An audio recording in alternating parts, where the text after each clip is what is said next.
out. My name is Cody Haddad. I'm the town administrator here in Dartmouth. Next to me I have Jim Kiley, our assistant superintendent for finance and operations. And then we also have Gary Carrero, our budget and finance director for the town of Dartmouth. So this meeting is going to focus, it's the second of our 3 long-range capital planning workshop meetings. This one will focus on our public schools here in Dartmouth. And so I just want to start, as we're doing with every one of these workshop meetings, with an overview of what long-range capital is. So essentially, we're looking forward into the future, beyond a typical 5 or 10-year capital plan, so we can anticipate and prepare for our large projects. By doing this, hopefully we're able to save money and come up with a solution to some of these issues that we're facing. We're looking at projects such as schools, large projects that we typically would have to borrow for and plan for over a long period of time. And we've worked with our long-range capital planning group to identify those projects, and we'll use that as we go forward to present possible solutions. Why do we need long-range capital planning? As I mentioned, preparation. It allows us to plan and be fiscally responsible for the way that we pursue these projects in town. There's potentially cost-saving measures as we look at, can we combine some of these if we're going to go for long-term borrowing, debt exclusions? Is there an opportunity to go at this from a holistic approach? And also improve services. Our long-range capital planning strengthens Dartmouth's public resources for current and future residents. So with that, we will start with our public schools projects. We've identified a number of projects that Mr. Kiley will go over tonight. And our public schools projects are really a town-led initiative to build, expand, renovate, or modernize our public school facilities to better serve our students, teachers, and community. And we have identified, like I said, 4 school projects. Before we get into this too much, I just want to mention, we have recognized that there is an acute interest in the operational needs of the community, particularly regarding our schools. We saw that at our Springtown meeting with some interest in the school budget. And certainly we have a big group in town that is looking at that. So we have a great leadership team with Jim and Gary and myself, but we also have a finance committee that is diligently working on this. We recently implemented a budget advisory group which has membership from the finance committee, our select board, and our school committee to really look at this from a high level in a collaborative approach. So while that's very important and we are focusing on that, I just want to emphasize that tonight's goal is really to look at our facilities and our long-range capital. So if you have questions on the more operational side, I encourage you to get involved with the finance committee and the budget advisory group, and we can address those questions there. So, all right, Jim, I'll hand it over to you.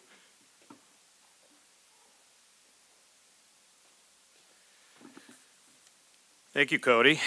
So before we take a look at each project that's in, I guess what I'd like to start with is an overview of the steps to complete a public school construction project. So first step would be identify a school project that is the priority. We're going to talk about several projects today. And these steps would apply for all of them. So the first thing we would do on a large project, which is the type of projects that we're talking about and in our long-term planning, is to prepare a statement of interest for the school committee and select board to consider. Now, a statement of interest is an application to the Massachusetts School Building Authority, which is the governing body that assists in school construction in Massachusetts and also determines funding for the projects. So if we submit, then the MSBA would evaluate our submission based on our need and how much money they have available from the state. So the MSBA is funded through a penny on the sales tax in the state. So everything you buy, 1 penny of that sales tax goes to the MSBA for school construction projects. If we were approved by MSBA, then an owner's project manager and designer would be selected. Then we would need to seek funds to conduct a feasibility study. So a feasibility study would allow us to analyze all options for resolution of an issue, and we'll see how that works as we go on and talk about the specific projects. Then we would need to seek funding for design and construction. So depending on the complexity of the project, it would require several town meeting votes, and at least one debt exclusion vote, which it would be at an election in town. And then because of all of the feasibility study, design work, construction work, and all the votes required, it would take several years to complete a project. So the first project that we identified was the Dartmouth High School roof and window replacement. So a little bit background on the roof and windows. They were installed in 2001 as the building was being constructed. This is the Dartmouth High School, 555 Bakerville Road, our newest building. The roof is 132,000 square feet. It's made of rubber EPDM material. It was designed to last 15 years. It had a 15-year warranty. We're now approaching 25 years on that. The 453 windows are aluminum and were designed to last 20 years. So some of the things that are deficiencies on the roof and windows: we have active leaks in the library, the gym, the cafeteria, the hallways, and the classrooms. Flashing is compromised in various forms on the roof. Thermal expansion and settlement have damaged masonry to the point of cracking and deterioration. Most of the windows in that building, feel free to take a ride around or stop in. Most of the windows are filled with condensation and foggy. It's sort of a hazy look on the windows. The rooftop HVAC equipment is beyond its useful life. It's rusted and it's caused water infiltration. These are some pictures depicting some of the things that were identified in 2023. We had an engineer do a roof condition study on the high school at that time. So these show a variety of conditions, but patches of the roof. We were fortunate that the Finance Committee had allocated some money. We spent $100,000 to sort of shore up the roof with short-term fixes.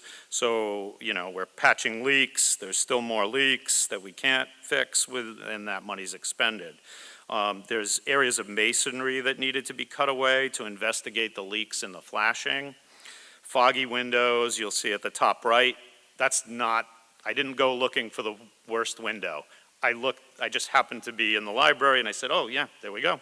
It's a good time to take a picture. The whole building's like that. Cracks and deterioration are shown in the bottom two pictures. So a little bit about DHS. You know, meanwhile, we're dealing with all those issues. We have 880 kids in the building every day. We have 138 full and part-time staff, so more than 1,000 people in the building every day. We have a wide range of offerings. We have 26 AP offerings for kids. 65% of students are involved in at least one extracurricular activity, you know, athletics, music, clubs, and activities. It's a busy and productive building. Most days, 6 a.m. to 10 p.m. or later. So we get a lot of use out of that building. The town is lucky to have it. So where are we in the process and where are we headed? So a statement of interest was prepared and unanimously supported by the Select Board and the School Committee. We submitted that to the MSBA. If we are accepted by the MSBA, they would fund approximately 50% of the total cost. In 2022, that was estimated to be about $6 million. I would imagine it's more now.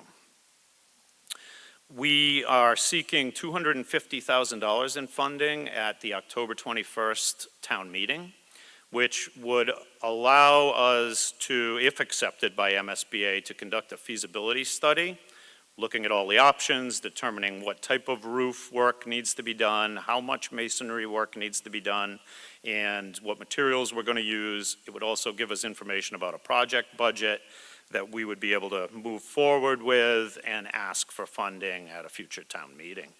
So it would require those, at least one future town meeting vote, if not more. to move forward with the design and construction costs. And it would also involve a debt exclusion vote at an election.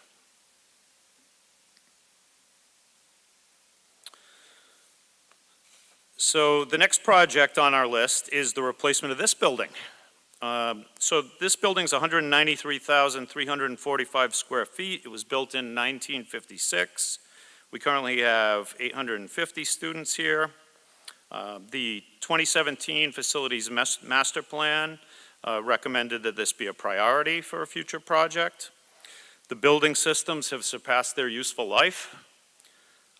In 2016, MSBA came down and they ranked every building in the state, and we were in the bottom 16% of schools statewide in terms of this building. There's some pictures of existing conditions. I have a printout I'd be happy to share with anyone. I think what the pictures show is that we've done our best to maintain this building, and I think we've done a good job, but it's tired building. It's really, you know, it's 70 years old and it's served the town well, but at some point we need to consider the next steps. So, where do we want to be? We want a modern educational facility that's going to meet the needs of Dartmouth students for a long time. We would need to partner with the MSBA to do that. The school committee and the select board would need to consider when to submit a statement of interest. We're going to prepare one in 2026, so they can begin to consider when to submit that in 2026. If we're invited to the MSBA process, we would need funding in stages. Again, first, a feasibility study that would look at all options for replacement of this building, including one that we've been considering, which is to build, instead of a middle school, build a high school on this property and use the current high school as a middle school moving forward and reconfigure grades and really impact the whole community with a new modern state-of-the-art high school on this property. But they will take a look at all of the options in that feasibility study. So once a path is decided, we would need design and construction funds, design first at a town meeting, fully cost out the project and determine what the scope of it is, and then at another town meeting we would need construction funding. We would also need debt exclusion votes for that project. It would take quite a few years to complete that project. 4 probably is the low end of how long it would take to complete that project. So the DeMello and Potter schools were constructed in 1955, a year before this building. They're an interesting duo for those that don't know. They were designed by the same architect. They were constructed by the same contractor. They are both 53,000 square feet. And if you're in certain parts of them, you don't know which you're in unless unless you've really been around a lot. Right now, DeMello has 380 students and Potter has 410. Similarly to the middle school, both of those building systems have surpassed their useful life. Also similar to the middle school, I think we've done a good job maintaining them through the years. Here are some typical conditions in the buildings. Again, these are buildings that are 70 years old and are getting tired, and we need to have a plan for the future as to how we're going to educate our kids. So, our goal, again, is to have modern educational facilities that'll meet kids' needs. Both projects would require MSBA participation. We'd follow a similar process to the middle school where we prepare a statement of interest, bring it forward to the school committee and then the select board for their consideration. So the long-range capital plan anticipates that a statement of interest would be prepared for consideration in 2030 for those projects. The Quinn School, other than the high school, our newest building, built in 1967.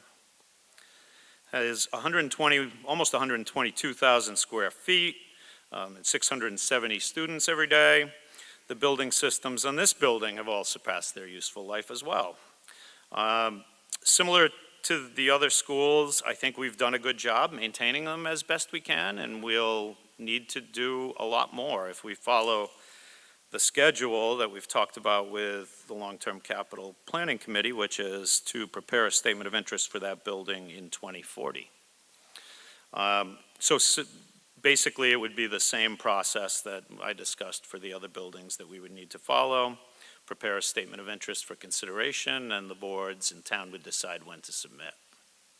And then we'd wait to hear from MSBA. I mean, I think in terms of all of these projects, we're in a good place with MSBA for a number of reasons.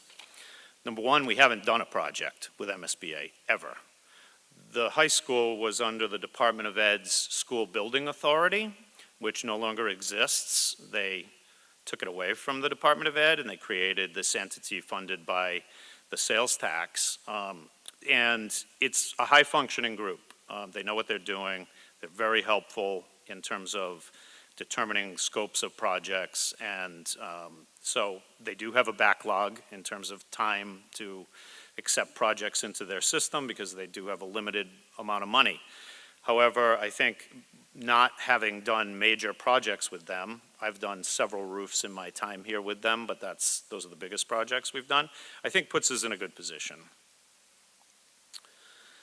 So, just in summary, the projected timeline would be in 2025, we wait to hear from MSBA. They have a board meeting on October 29th, not long after our October 21st town meeting. We're hoping to hear whether we're accepted for the high school roof project at that point. We would need additional town meeting and debt exclusion votes if that happens, but hopefully, if we receive approval at town meeting for the feasibility study money, we'll be able to move forward with that in the meantime while we arrange for funding of the actual design and construction at a future town meeting. In 2026, we will prepare a statement of interest for the middle school for consideration of the boards.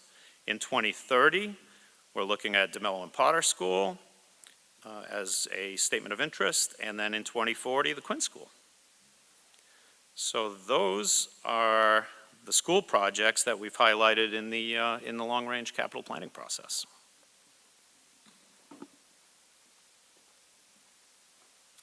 Great presentation. Thanks, Jim. So while we're here, I just want to highlight our next meeting is going to be on our DPW, our Public Works projects. That'll take place on September 30th at the Southworth Library. If you've been following this process, that is a little bit of a change. We initially were planning on the 25th over at the North Branch, but there was a conflict with another important meeting in town, so we did change it to the 30th over at Southworth, and that'll focus on DPW projects. So at this point, we would like to open it up to questions. If there's anyone in the audience that has a question on any of the school projects or any of the information that's been presented tonight, we just ask that you go to the mic and we can, just so that way there can be caught on TV, because we are recording this, and I think the questions can be very helpful to the community as they review this tape.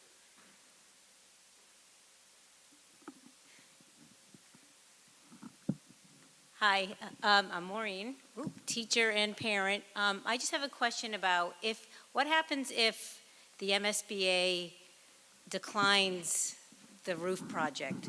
Do all these things get pushed out? So if the roof project is not approved on October 29th or at a future MSBA meeting in the near term, we wouldn't start the feasibility study without their approval. We really can't. Because on those projects, those accelerated repair projects, they appoint the owner's project manager. It's not a selection by the town. So we have to wait for them to start that process. So it would delay things for sure for that project. Now, I think, our intent is to move forward with a statement of interest to create a statement of interest for the board's consideration for the middle school, regardless of the status of the roof project. So we'd still be doing that. if we aren't selected in this year, they have an annual cycle for selection at MSBA. If we're not selected, it would be considered for the following cycle. So hopefully we feel some positive discussion has been had with MSBA. They came down and visited Dartmouth High School and went up on the roof, and so we've had a couple of meetings with them, and we're hopeful that we'll be, favorably considered. Thank you for your question. Chris O'Neill, the number of projects normally approved during the year, if you have an idea of that figure? Yeah, so it varies because it's all about the scope of the projects. If they're doing a, don't be shocked by this number, a $300 million high school, which that is actually what they could cost for a large high school now. It's going to be less other projects. So what typically they're doing on the accelerated repair side, so when we're talking about the roof, they are funding about 40 projects. Now, I saw like one, for instance, is the Holyoke High School roof, which I just saw the budget of, and I got a little worried. It's a big building, and much bigger than our building, but it was $13 million. So that might take money away from other projects, moving forward. So they balance that, but they're going to accept a fair number of projects in the state, but there's a lot of competition. I believe they had 90 accelerated repair applications. So it's less than 50% chance just right off the bat. But Is there a standard percentage contribution, or does it fluctuate? it varies by community, which also impacts things, right? So it's based on the wealth of the community in which Dartmouth is not favorably represented, just like our Chapter 70 funding and state funding, right? Because as we've discussed, right? Yeah, so what we would likely receive about 50% of the project. So, I mean, it's on a project, the scope of what we're talking about, it's pretty vital that we, obtain a help from MSBA. Thanks, It would Jim. be a lot of money.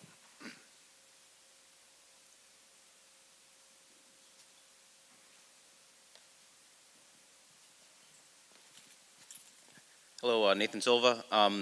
Quick question on the DeMello and Potter. Is the intention to do both of those at the same time if we're submitting the statement of interest in 2030? That's a very good question. Our intent is, it's a difficult one because they are built at the same time, right? And they're both in similar condition and both need to be done. I think what our intent would be is to prepare the statements of interest for both buildings. I am not sure that MSBA would consider both buildings at the same time. I have a feeling they won't. So it may be likely that we have to do one before the other, which is going to be a very difficult thing for the town to decide. And obviously, we'll have to, work with MSBA and work with folks in town to try and determine which one's first, if that's the case. But I don't anticipate that MSBA is going to fund them both at the same time, even if we ask them to.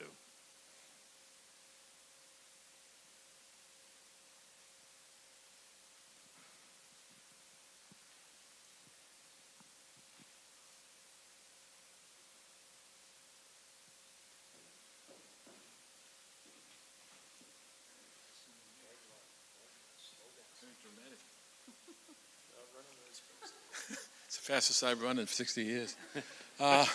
First question that occurred to me while listening, if the feasibility study calls for a renovation as opposed to a tear down, what is the MSBA's, is the funding issue similar? Funding is similar, yes.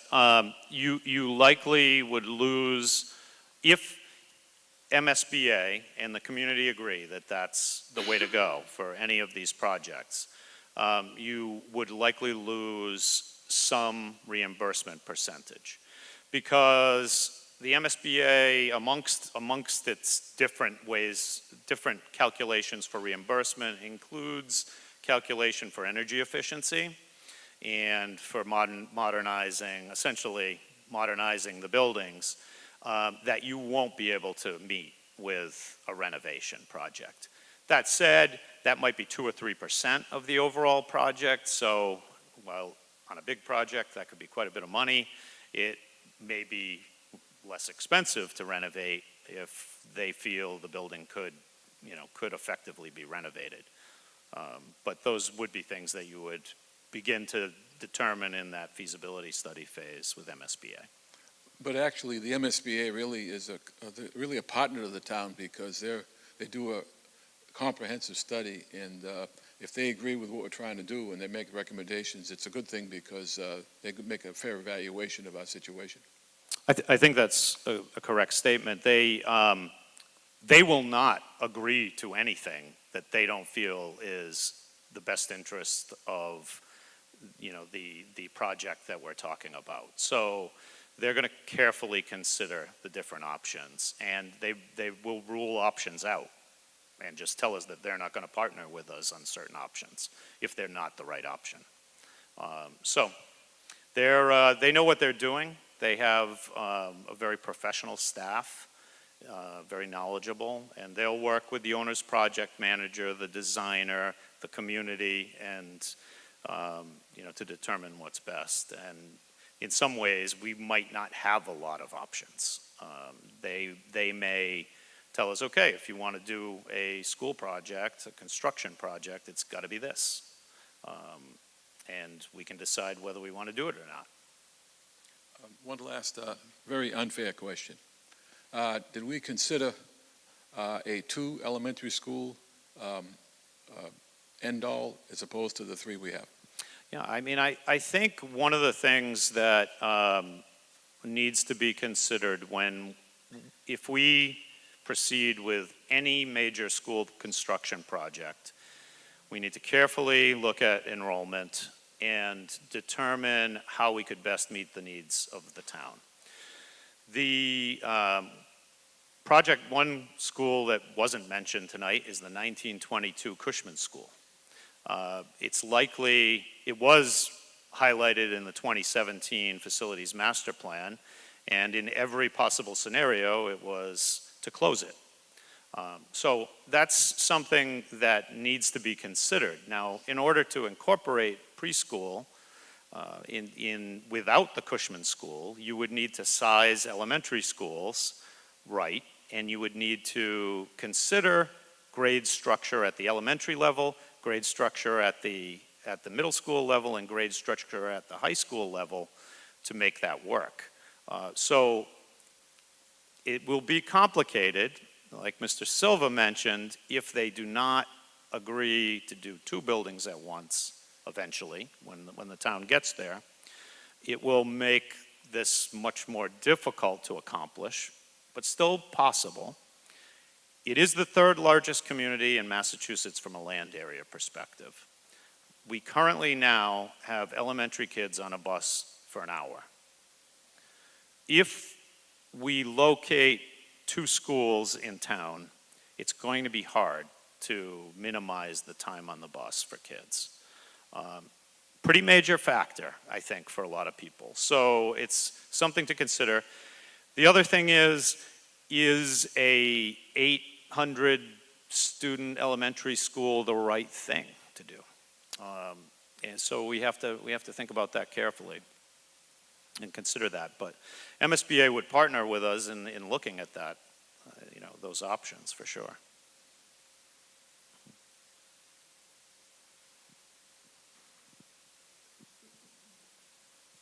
Just a quick follow-up. So if the Potter and DeMello did not go simultaneously, would the intention be to fit both projects into the 2030 decade before Quinn starts in 2040? That would be the intent, yes. If we would like to do them both within, 5 years, if we could accomplish that, for sure.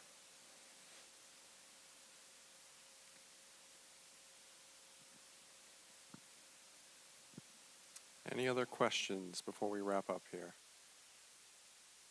Okay, very good. Well, thank you, Jim. That was a great presentation. You know, the goal of this, as I mentioned, is really to start to spread the awareness. You're seeing we have some large projects coming up in the community, and the goal of us is to make sure that the community is aware of this, and can we do this in a way that is financially feasible for us? We recognize that the biggest question from our residents is going to be, what's it going to cost me, right? What is the impact on my tax bill going to be? We're just not at that point yet. Once we start, really looking at which projects we're going to bring forward, that's when we'll start to dive into those numbers. But as Jim mentioned, it's such fluctuation at this point in time. A roof that was $6 million in 2022, we don't know what that'll be, but we see Holyoke right at 13 million, and granted it's a much larger building.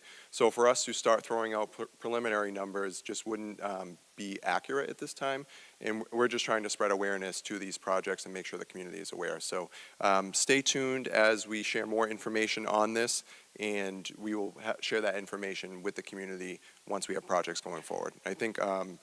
Tattlebaum has one more comment. If I may, we have asked the school committee to do something that they were not prepared to do.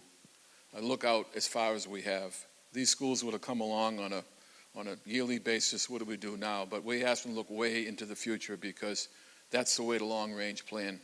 And I think Jim and his whole staff has done an incredible job getting us on the road.